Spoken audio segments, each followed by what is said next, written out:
आजकालच्या धावपळीच्या जगात अनेकांना ब्रशिंगसाठी वेळ काढणं कठीण वाटतं.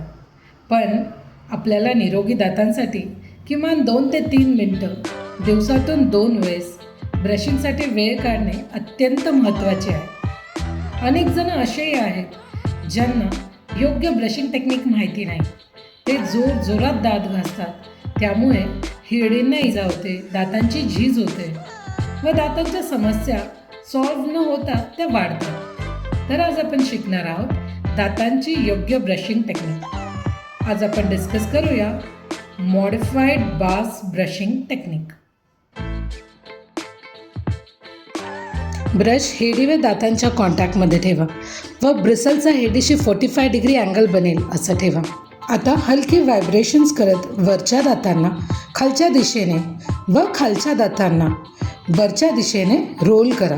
सेम प्रोसिजर दातांच्या मागच्या बाजूने रिपीट करा.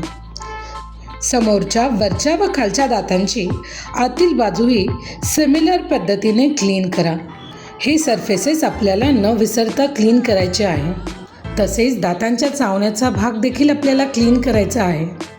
संपूर्ण तोंडाच्या स्वच्छतेसाठी जिभेला विसरून चालणार नाही हां. अशा पद्धतीने आपण आपली पूर्ण ओरल कॅव्हिटी क्लीन करूया.